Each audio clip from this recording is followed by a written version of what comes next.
अरे मेरे भाई, अब डरने की जरूरत नहीं है। हमने बचपन में सुना था कि अम्मा बोलती थी सो जाओ वरना गांव में शेर आ जाएगा। अब गांव में एक शेर आया आपके सामने। ये शेर तो अली है, शेर तो अली है, और अली की आल का सदका है कि ये खड़ा आपके सामने। अब डरने की जरूरत नहीं है। अब आपके पास विकल्प है। गिलानी रहमतुल्लाह अलैह से मिलता है, शहींशाह बगदाद से मिलता है। मेरे अजीज दोस्तों और बुजुर्गों, आखिरी बात याद रखो हमारी इस बात को। जिस समाज का नेता होगा उसी की आवाज को सुना जाएगा। जिस समाज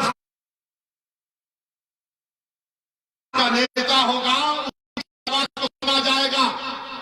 तुम्हारा नेता नहीं है, तुम्हारे बच्चों की आंखों के जो आंसू बह रहे वो बहते रहेंगे। तुम्हारा नेता नहीं होगा तो तुम्हारा इनकाउंटर होता रहेगा। तुम्हारा नेता नहीं होगा तो तुम्हारी विधानसभा में स्कूल नहीं खुलेगा। तुम्हारा नेता नहीं होगा तो उत्तरला में विकास का काम नहीं होगा। तुम्हारा नेता नहीं होगा तो स्लॉटर हाउस नहीं खोला जाएगा। तुम्हारा नेता नहीं होगा तो तुम्हारा मान सम्मान नहीं किया जाएगा। ये वतन अजीज भारत की और उत्तर प्रदेश की हकीकत है। कोई कहेगा ओवैसी गलत है, तो एक मिसाल देकर आपको और समझा देता हूं कि एक मंत्री का बेटा अपनी गाड़ी से 4 किसानों को मारो, जान ले ली, 4 मर गए। उसको इतनी जल्दी बेल कैसे हो गई? उसके बाप को मंत्रिमंडल से मोदी ने नहीं हटाया। क्यों नहीं हटाया?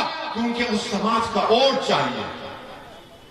अगर गाड़ी चलाने वाले का नाम तेनी नहीं होता, ओवैसी होता, तो अब तक एनकाउंटर कर दिया जाता, घर पे बुलडोजर कर दिया जाता। योगी और मोदी के पास उस समाज की अहमियत है। और आपका मामला क्या है? ये डराओ इनको, ये डराओ इनको, ये डराओ इनको। और हम सिर्फ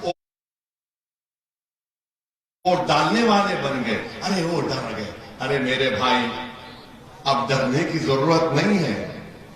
हमने बचपन में सुना था कि अम्मा बोलती थी सो जाओ वरना गांव में शेर आ जाएगा। अब गांव में एक शेर आया आपके सामने। ये शेर तो अली है, शेर तो अली है, और अली की आल का सदका है कि ये खड़ा आपके सामने। अब डरने की जरूरत नहीं है। अब आपके पास विकल्प है। अब आपके पास एक ताकत है। और हम आपसे वादा कर रहे हैं कि डॉक्टर साहब ने जो कहा हम नहीं मानते। अरे अल्लाह हमको यहां पर 5वीं मर्तबा आने का मौका मिला। आप यकीन कर लीजिए, जब तक अल्लाह जिंदा रखेगा ओवैसी उत्तरला की जनता को पास आता रहेगा। बल्कि मैं तो आपके घर में आकर इंशाअल्लाह खाना खाऊंगा। कोई खिलाएगा हमको? मोटा हो जाऊंगा, इतना नहीं। हम आएंगे भाई। अगर मैं तुम्हारे घर पर आकर भीख नहीं मांगूंगा तो किससे मांगूंगा? बोलो। मोहब्बत। मैं किसके पास जाऊंगा? बोलो। मैं किसके पास जाऊंगा? मेरे दोस्तों, अब आप ही को क्षमा जलाना है। हम तो अपनी जबान से हर चीज हम निछावर करने तैयार। अल्लाह जानता हमारी नीयत को। हमारी गाड़ी पर गोलियां चलाई गई, लोगों ने कहा मत जाओ, तुम्हारी जान को खतरा है। हमने कहा हमको सिक्योरिटी नहीं चाहिए। अगर मरना लिखा हुआ है तो मरेंगे, मगर जब तक जिंदा रहेंगे मर्द की तरह रहेंगे, बुज़दिली के मजारे नहीं करेंगे। अगर मेरे मुझ पर गोलियां चलाने वाले ये समझ रहे हैं कि ओवैसी गरीब मजलूम पिछड़ों की बात करता है, उसकी जबान को बंद कर दिया जाएगा, तुम जब अपनी गोलियों से मेरी जबान को बंद कर सकोगे, मगर मैं जो पैगाम दे चुका हूं अल्लाह के करम से, वो पैगाम अब आपको आगे लेकर बढ़ना है। और मैंने आपसे कह रहा था कि जिस समाज का नेता होगा उसकी आवाज को सुना जाएगा। सुनो मेरे दोस्त, तुमको शेर बनना है, तुमको शेर बनना है। जब कांग्रेस, बसपा, सपा, बीजेपी वाले आएंगे तो बहादुरी के मुजाहरे करो, अपनी मां को शर्मिंदा मत करो। हशर के मैदान में तुम्हारी मां तुम पर फख्र करेगी कि हां, बातिल ताकतों के तूफानों में मेरे बेटे ने बहादुरी का रोल अदा किया था कि मार्च के दिन। जिसका नेता होगा, हमने कहा था ना, ये गांव नवाब मलिक साहब का भी गांव है। हमको बताया गया, डॉक्टर साहब ने कहा, हमको डॉक्टर साहब, डॉक्टर अब्दुल मन्नान साहब ने कहा कि धुसावा गांव इताए रामपुर में नवाब मलिक का गांव है। हमारी बात को गौर से सुनो। नवाब मलिक साहब राष्ट्रवादी कांग्रेस में मंत्री हैं, है ना? उन्हीं के पार्टी का डिप्टी सीएम है। उसके ऊपर करोड़ रुपए का इल्जाम है सिंचाई के स्कैम के, करोड़ रुपए का। और नवाब मलिक पे क्या इल्जाम है? 1999 में वो कोई जमीन खरीदे, जो कानून नवाब मलिक पे इस्तेमाल हुआ वो कानून 2003 में बना। अगर बेटा औलाद पैदा नहीं हुई तो उसका नाम रखवाई पैदाइश के बाद रखते हैं ना। तो ये कानून की पैदाइश 2003 में हुई। नवाब मलिक ने बेटा पैदा कर दिया 99 में, तो मोदी क्या कर रहा है कि नहीं, 2003 में, 99 में नाम रखा ही नहीं होगी, 2003 के कानून के तहत नाम रखा नहीं।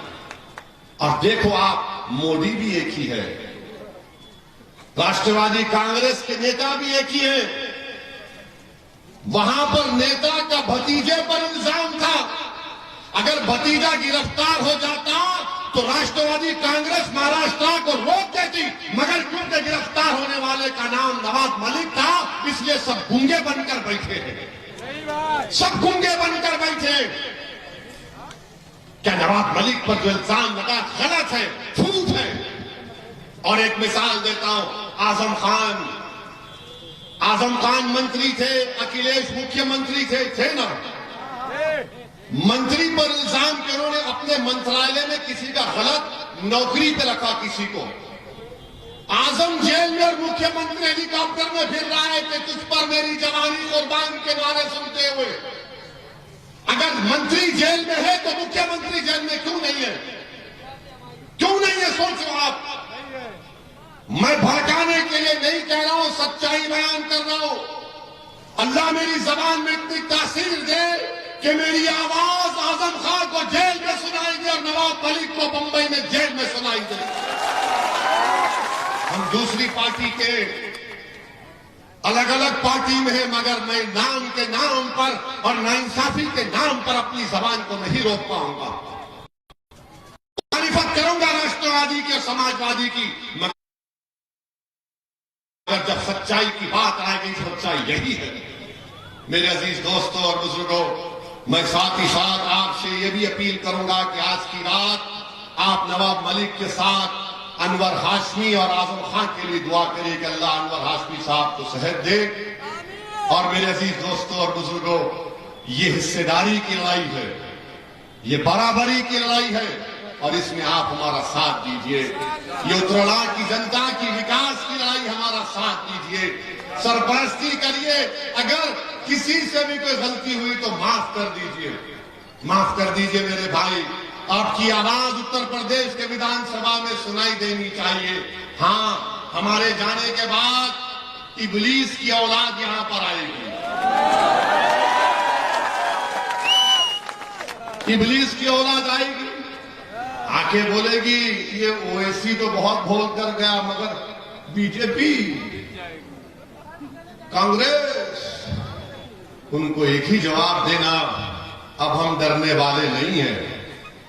और अगर इंसानी फितरत है, डर अगर पैदा होता है तो वो कर्नाटका की बच्ची ने जब उसको बलवाइयों ने घेर लिया था, उसने बीबीसी को इंटरव्यू में कहा था कि जब मैं डरती हूं तो क्या नारा लगाती हूं, क्या नारा लगाती हूं, क्या नारा लगाती हूं।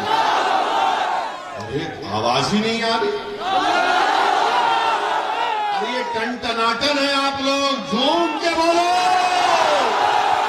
मस्त होकर बोलो, मजबूत होकर बोलो, एक होकर बोलो, पूरा उजाला बोले, पूरा यूपी बोले, पूरा देश बोले। अस्सलाम वालेकुम व रहमतुल्लाहि व बरकातहू।